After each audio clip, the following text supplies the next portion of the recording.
So the Black Ops 7 beta is wrapping up, but they decided to drop some huge info that's going to carry over to the launch of the full game. Tons of things we've been asking for a while. They were able to implement a lot of things that we've talked about since Modern Warfare 2019. Beta takeaway. With just a couple of hours remaining of the Black Ops 7 beta, we wanted to update everyone on some big takeaways. First, on behalf of all of us at Treyarch and Black Ops 7 team, thank you for playing. The Call of Duty community is unmatched, and playing BO7 with you throughout the past week has been a ton of fun. This beta has given us the opportunity to do new things, including for the first time ever debut zombies in the beta. I think this was actually a net positive. Hopefully in future iterations of like zombies being part of a beta, if that decides to be a thing, they'll also include like a default set of augments so people get a more realistic expectation of what's going to be available in zombies. Because obviously, you know, once you do get augments, especially the way the system's changing with the 1 major, 2 minor augments, you're going to end up being significantly more powerful. And I think that's one thing that the beta did kind of a bad job in a sense, is they made it look and feel harder than it probably be. And there will definitely be that core, like hardcore mode that they're calling Cursed, I believe. That will be the more hardcore experience. That'll probably even be harder than the beta, even though the beta wasn't insanely hard. It's just that there is an expectation of people dropping in like, oh, damn, this is really hard.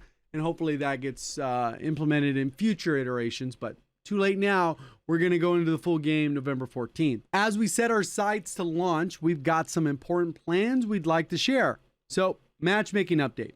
We know a big question for everyone's mind is coming out is how will matchmaking work in Black Ops 7? At launch, open matchmaking will be minimal skill consideration. So, and this will be the default for Black Ops 7 multiplayer. A lot of people think that this means literally no SBMM. So we're just going from full SBMM to less SBMM.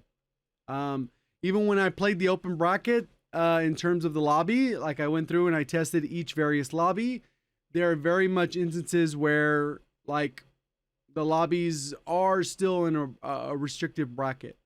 But it's a little bit more open, so there can be a little bit more flexibility in this than the standard. So there's at least slight variation. Before there was like almost no variation unless you went like a 10-game lose streak and you just were total garbage for 7 matches, 8 matches, 10 matches, whatever. Now that'll actually give some variation. I did a whole video kind of breaking down why this is a good change and why this is what we wanted and why this limited a lot of factors like playing with your friends as being one of those big notable things that a lot of people just stopped doing post 2019. Our team feels strongly about providing players with a more varied experience, and the beta proved to be a great opportunity to test this approach. We'll be sharing more details as we get closer to launch. And there's also some other things that I think they're going to announce pretty soon that I know about, but hopefully they do that sooner rather than later. Persistent lobbies.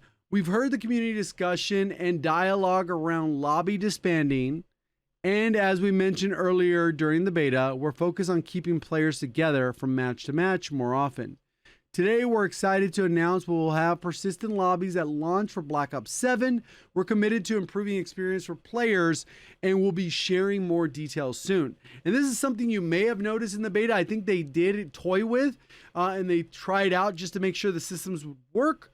But overall, this is another positive experience because like there's those little rivalries that do happen in the lobbies, the little bit of trash talk that COD is kind of known for, sometimes a little excessive in my opinion, but regardless, it allows you to kind of really go head to head and get those wins back to back, or you win, you lose, you win, you lose against that 2 or 3 core people that are kind of like the better on the other team because of the lobby variation. And here's another big one. This is particularly for keyboard and mouse players.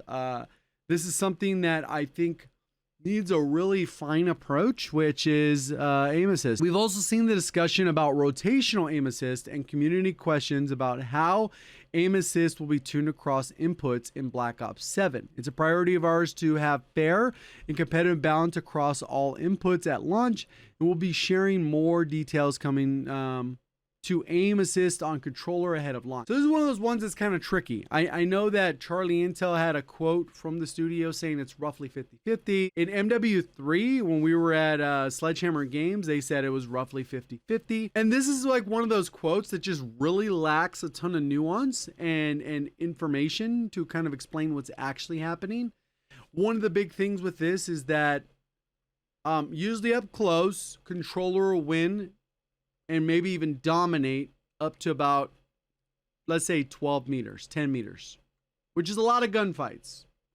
And then from about 12 meters to about, I don't know, let's say 25, 30 meters, I'm just making up the number.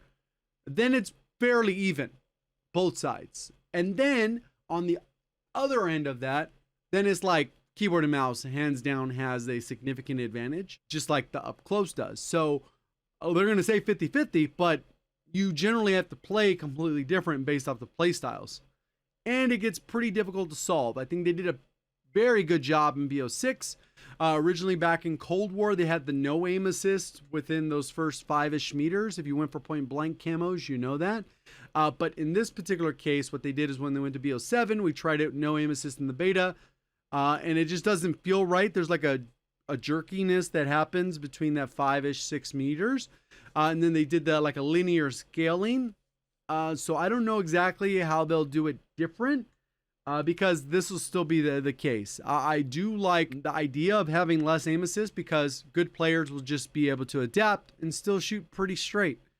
This is going to be more for people that maybe rely on it too heavy, which in some instances, I think controller players, good ones definitely do. But this will kind of balance it out and people kind of create a skill gap. I'm not sure exactly how they'll determine what makes like the good input. And it's unfortunate they couldn't make those changes prior to the beta ending so we could actually experience some of that. But overall, I'm interested in see how that impacts it because right now aim assist is still just very powerful in COD. And it has been since Modern Warfare 2019 because we used to have it cutoffs, up to about 35 meters on a rifle, 40 meters, then no aim assist after that. But obviously, they're probably not going to do that. So we'll see. Maybe they will. Who knows?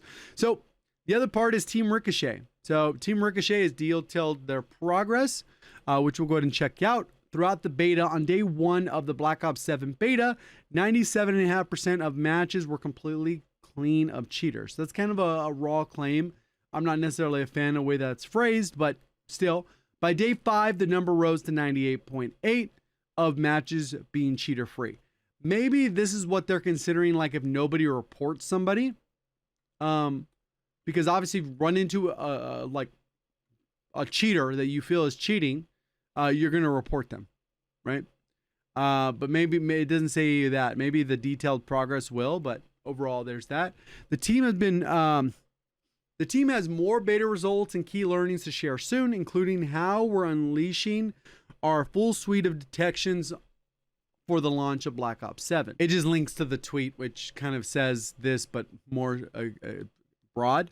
I know one thing that was like 100% within the first 3 hours of the beta, there was like at least 6 to 10 clips that I saw on Twitter that were already kind of gaining traction. Those always do. And I wish I would have gotten a cheater just because the virality of cheater clips is just so good. And especially like views relate to revenue. It would have been easy, $500 to $1,000 just because I ran into a cheater. But realistically, after those first 3 hours, I saw 0 clips. And every clip that was shared, it seemed like, oh, this guy was already banned. Or people reported it that, it was already banned. So I think it's one of those things that no one's still going to trust it. I'm sure there's going to be a few, but in general, it's not something I'll trust or put faith in. I don't think they have to earn that back, realistically. They've never had it, and they got a ways to go in that area. But if this is actually true, personally, I didn't run into a single cheater. I know people that played like 36 hours of the beta and they didn't run into a single cheater. I would say that's pretty good. But I don't know about your guys' experience. I'm sure you guys ran into a few. We got a larger enough audience that people ran into some. The purpose of the beta is to test, collect data, gather feedback from all of our real-time from all of you in real time. We have a ton of information to digest from the past week, and work has already begun to implement key improvements and updates for launch. We'll be compiling confirmed updates over the coming weeks, and we'll share more about what's changing soon. In the meantime, if you haven't finished unlocking all the beta rewards, you still have time. Yeah, no. By the time this video is up, you're not going to have very much time. Look out for the upcoming Intel and Dev Talks to learn a little bit about coming to November 14th. Thank you for sharing your beta experience with us. It's invaluable in helping us to make truly impactful changes, as we know they contribute to an incredible launch for you and our players. Treyarch. So Treyarch, I mean, I've liked pretty much all their games, even the ones that people don't generally like or accepted positively from the COD community. I think they killed it. Obviously, Black Ops 1, Black Ops 2, World at War even. We got Black Ops 3, Black Ops 4, Cold War, Black Ops 6. Pretty solid. Lacked a little bit of content, and then now we're into Black Ops 7. So overall, I think pretty W. W for them to announce this the way they did. W for them trying it. The only thing that'll be interesting is IW makes the next COD, and they implemented a lot of these things that people generally talk negatively on. We do have a pretty solid, busy month ahead. I know when Battlefield 6 drops, we'll be playing that. We got to level up the weapons for the BR. There are loadout weapons in the BR. They haven't been confirmed or not, whether or not they need to be leveled or not. So I'm going to play it safe and have them leveled. Better to have them leveled and then not need it than to actually need them leveled at the last minute and then I don't have the weapons leveled. That would be unfortunate. So I'll probably be grinding that out just to do that. And then we have Arc Raiders at the end of the month, and then November 14th. I'll probably be covering whatever they drop for Black Ops 7 in terms of intel. I don't have any plans to cover the Black Ops 6 weapons or any of that stuff, or Warzone. Like I said, goodbye to Warzone. I'm not covering Warzone's update. I'll update a lot of people did ask that I update the spreadsheet at least to reflect some of the changes from today's patch for that. So expect that later today or tomorrow whenever I get a chance. Black Ops 7, I'm hyped for. I like it. And I guess we'll go ahead and see it then. See you guys in the next one. Thank you for watching as always. Have a great day.